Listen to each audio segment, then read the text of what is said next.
د هند کرکټ مینوالو ته دې ډېر ډېر مبارک وي. هندي لوبډلې د 2015 کال د چمپیونز ټرافي اتلولي وګټل. هندي لوبډلې د چمپیونز ټرافي د پیل څخه تر وروستیو پورې ډېرې زبردسته خوندورې لوبې نندارې ته وړاندې کړې چې ویې کولی سوه د چمپیونز ټرافي په پیلوبه کې نیوزیلنډي لوبډلې ته په 4 ویکټو سره ماته ورکړي او د 2015 کال د چمپیونز ټرافي اتلولي ترلاسه کړي. هندي لوبډلې نو په دوبۍ کې ډېرې زبردسته خوندورې لوبې ترسره کړې چې ویې کولی سوه د 2015 کال چمپیونز ټرافي اتلولي وګټي. هندي لوبډلې په دې وروستیو کې ډېرې زبردسته خوندورې لوبې ترسره کړې. په چمپیونز ټرافي کې هیڅ لوبه ونه بایلله، ټولې لوبې وګټلې، ټولې لوبډلې ماتې کړې او بالاخره اتلولي هم ترلاسه کړل. نو څوک چې ښه لوبه ترسره کوي هغه به حتما اتلولي هم ترلاسه کوي.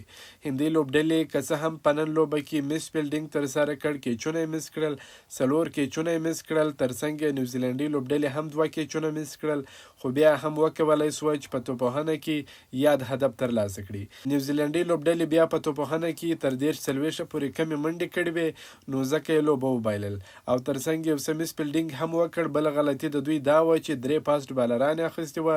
پیچ د سپینرانو سره ډېره زیاته مرسته کول. هند یوازې یو فاسټ بالر اخیستی و، محمد شمی، او یو ارلونډر هاردیک پانډیا ورسره و. نور یې ټول سپینران ولوبول او سپینران ښه هم ورته ثابت سوه، ویکټ یې هم ورته ترلاسه کړې، منډې هم کمې ورکړې. خو نیوزیلنډي لوبډلې بیا 3 فاسټ بالران اخیستي وه چې په لومړي سر پاور پلی کې هم ډېرې زیاتې منډې ورکړې او په وروستیو کې هم ډېرې زیاتې منډې ورکړې. که نیوزیلنډي لوبډلې مس فیلډینګ نه وای کړی او د سپینرانو څخه یې کار اخیستی وای، ریګولر سپینران یې اخیستی وای، نو زه باوري وم چې نیوزیلنډي لوبډلې به بریا ترلاسه کول.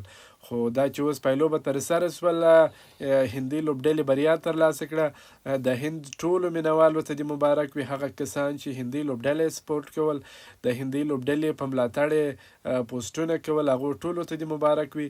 څوک چې ښه کرکټ ترسره کوي هغه به بریاوې ترلاسه کوي. نو هندي لوبډله په خپل دریځ کلکه ولاړه او پاکستان ته نه راتلله، او که پاکستان ته راغلی وای شاید هندي لوبډله هم په ګروپي پړاو کې ماته سوې وای، ځکه په پاکستان کې 3.5 هدفونه کېدل. په دوبۍ کې چې د هندي لوبډلې سره څومره لوبډلو لوبې ترسره کړې په ګروپي پړاو کې، په سیمې فائنل کې، هغه ټول ټارګېټونه تر 262 نه سوه باله. په 262 هغه لوړ هدف و. نو د دوبۍ پیچونو د سپینرانو سره ډېره زیاته مرسته کول او هندي لوبډلې هم خپل 4 سپینران مسلسل ولوبول چې ښه ورته ثابت سول او اتلولي یې هم وګټل. نو کاش افغانستان هم د هند په پله باندې تللی وای.